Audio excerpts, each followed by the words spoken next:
السلام عليكم ورحمة الله تعالى وبركاته. داوديال مeel kasto aad naga fiirsanaysaan ku soo dhawaada telefishinka caalamiga ee Royal Studios magaalada Baydhabo.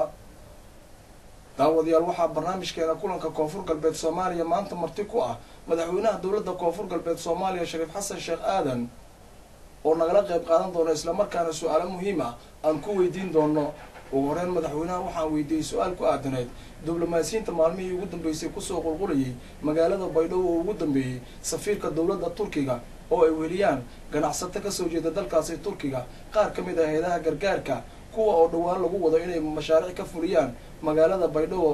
ugu horeen madaxweyne Shariif ayaa arinta waxa uu ku jawaabay bismillahirrahmanirrahim rabbil alamin. runtii safiirka Turkiga waxyaalo badan aan ka wada hadalnay way ugu horeyso siyaasadda iyo amniga iyo dib u dhiska iyo bani aadamnimada inay dadka degan saddexdan gobol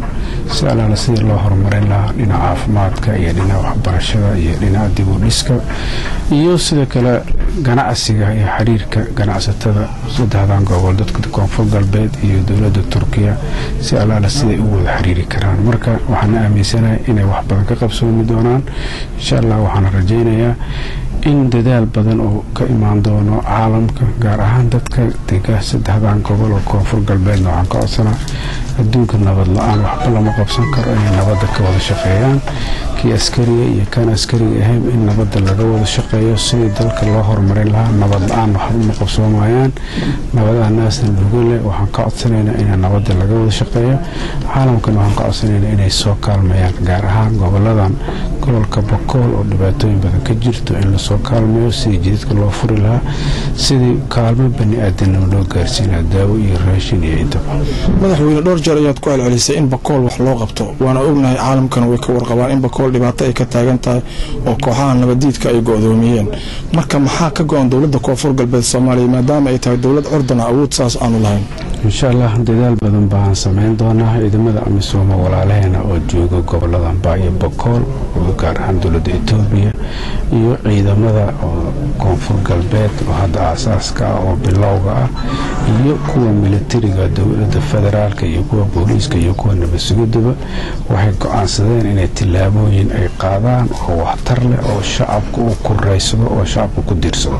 dhawaan waxaad sheegteen madaxweyne inaad dhisaysaan ciidamadii daraawiishta nabad sugidda iyo booliiska halkee wax idin marayaan? meel fiican bay wax noo marayaan. dhalinyarada maanta waxay diyaar u yihiin inay inta ayaga isu tagaan ayaga naftooda ay dadaal badan sameeyaan ay is aruuriyaan ay dhaqdhaqaaq sameeyaan si allaale sidii ay maanta u xoreyn lahaayeen dalkooda iyo dadkooda ay dhibaatada ugu saari lahaayeen. insha Allah waxaan rajaynaynaa maalmaha soo socdana in laga arki doono hidadiile ay dadku u riyaaqaan. diblomaasiyiin ka socota dawladda Ingiriiska ayaa la kulantay madaxweyne ururka AU maxaa kaaga soo baxay kulankaas? runtii wax aad iyo aad u wanaagsan baa iga soo baxay in diyaar loo yahay in ummadan wax lala qabto oo ummadan si dhibaato si ugu bixi lahayd dawladnimadeeda u soo ceshan lahayd in lagala shaqeeyo in diyaar loo yahay. wax badan oo ay ogaadeen maanta inay wax la qabtaan ay diyaar u yihiin ay ii sheegeen. runtii waana ugu mahadcelinaynaa sida ay niyad ugu ahayaan dawladda Ingiriiska. dawladihii hore soo jireysay wax la qaban jireen iyo markii dawlad la'aanta la ahaa iyo dawladihii ku meel gaarka ah iyo dawladana dawladda rasmiga ah sidii u garab taagan yihiin inay wax la qabtaan dhinaca amniga iyo dhinaca siyaasadda iyo dhinaca dhaqaalaha ay diyaar ugu yihiin in ummadan la horumariyo. annagana wax allaale wixii nagu aadan haddii ay tahay horumar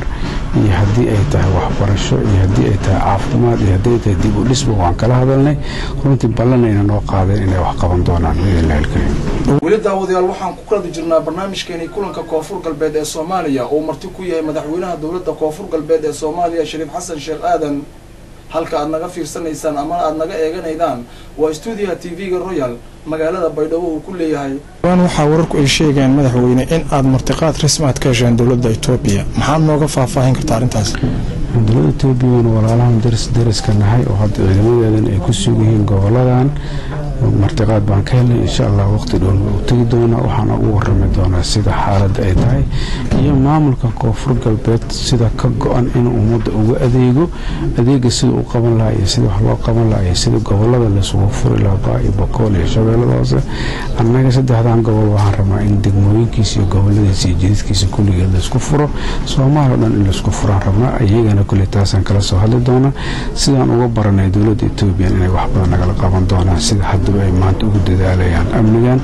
ugumana horeyso inta hadda ay usoo gurmadaan ummadan gaar ahaan ummadda soomaaliyeed gaar ahaan dadka saddexdan gobol dego dhowaan waxaa gobolka shabeelle hoose ka dhacay shir ay beesha caalamku soo dhaweysay dadka koonfur galbeedna ay ku tilmaameen guul weyn oo taariikhi ah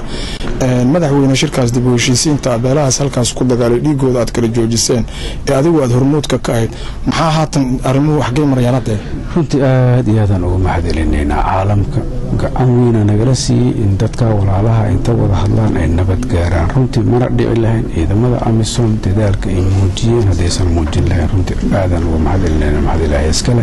dadkii dirarsanaa oo inay walaalahooda ay wada hadlaan oo si nabada inta u wada hadlaan ay wax allaale wixii differensiga jireen ayaga ay wada hadal ku dhammaystaan ayagoo walaalaha gacmo ay saysteen runtii aadaan uga mahadcelinaynaa haddana dadaal badanaa socda waxaan rajaynaynaa annaga ummadda soomaaliyeed dhammaanteed inay heshiiso gaar ahaan dadka saddexda gobol wada dego koonfur galbeed waxaan ka codsanaynaa nabad la-aan waa soo aragnay nabaddu inaan ka wada shaqayno dadku ay wada noolaadaan nabad lagu noolaado sidii horumar loo gaaro ee ilmaheenii dhibaatada ku jiro maanta ay dhibaatada uga baxaan nabad unbaa uga bixi karna marka nabadaasaana ka codsanaynaa wayna fiicantahay meel fiican way maraysaa runtii madaxweyne dowlad aan efor lahayn xafiis lahayn oo dhaqaale haysan ayaa urduna ayaad madaxweyne u noqotay haatanna waxaa la dareemayaa indhaha beesha caalamkii waa soo jiidatay dadku aad bay kuu taageersan yihiin saddexdaani gobol rugcadaha siyaasi magaca kuleed soomaaliya ama geeska afrika ayaa tahay hiigsiga cusub dhowaan ay dowladaadu hiigsanayso hal iyo labo annaga waxaan hiigsanaynaa nabad haddii la helo ayaa horumar la helayaa dadkayga inay heshiiyaan nabadna aan helno dhibaatadana aan ka baxno horumarna aan helno dadkan saddexda gobol dego waxay caan ku yihiin dad shaqaysto nabadana jecel inay yihiin marka dhibaatooyinkii in laga baxo nabadaa laga wada shaqeeyo waana aaminsanahay haddii ay nabad helaan inay wax badanoo horumara ay keeni doonaan wax maasteja u dariisa ma jirtaa soomaalida ama dadka koonfur galbeed ka soo jeeda soomaalida oo dhanba waxaan leeyahay walaalayaalow waa soo aragnay dowlad la-aan inaan dowladdeennii aan dadaal badan sameyno inaan dowladnimadeennii aan xigsano oon dhibaatadan saa ugu bixin lahayn aan helno gaar ahaan goboladan saddexdan gobol oo maamulka koonfur galbeedna waxaan ka codsanaa meel kastoo joogaan kuwa dibadda jooga iyo kuwa dalka joogaba inaan nabadda ka wada shaqeyno si aan horumar u gaarno dhibaatooyinkan uga baxno dadka dhibaatada nagu hayo dowladiidkana aan iska qabanno kuwa dowladiidkaana wixii uu soo hanuuni karo lala hadli karo si ay usoo noqon lahayn ay dadkooda ugu imaan lahayn laga wada shaqeeyo hadday yimaadeena lasoo dhaweeyo kuwa kalena layska celiyo oo gacmaha laysqabsado qof walba inuu wax ka qabto qof lagu sii deyn karo ma jiro ama dibadda joog ama dalka joog dalkaaga u adeeg khudbadii ugu dambeysay ee madaxweyne aad sheegtay saacadihii aanu soo dhaafnay waxaa ku jirtay mar aad la hadlayso odayaasha dhaqanka iyo malaaqyada koonfur galbeed in laga midoobo kooxaha nabadiidka sidii laysaga celin lahaa adigoo isticmaalay ereyga ah iyagoo naf baa ku jirta marka arrintaas ma noo sharixi kartaa dama ayagu naftooda dadka way dilaan marka dhimantu ayagana hadday dilaan in layska dil unbay noqonay wax kaloo imaan kara ma jiraan runtii ayagu dowlad ma rabaan waxay dad ku dilayaan hataa ma garanaya ninbaa iska soo baxaya wuxuu aadayaa meel dad fadhiyo inuu dadka dhan iska laayo waxaa laga yaabaa waalidiintiisa walaalihiis inay ku jiraan wuxuu ka fekeraa ma garanayno marka in laga dheeraado kuwaas layskanana ilaaliyo ayaan anigu dadkayga aan ka codsanaa ugu dambeyntii madaxweyne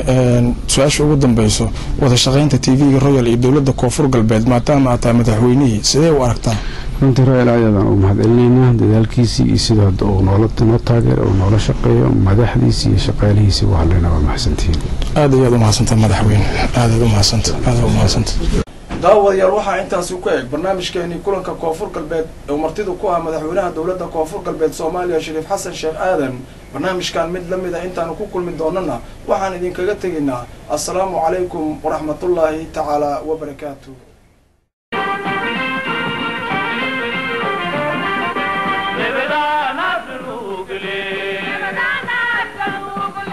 Bebeda nasnugle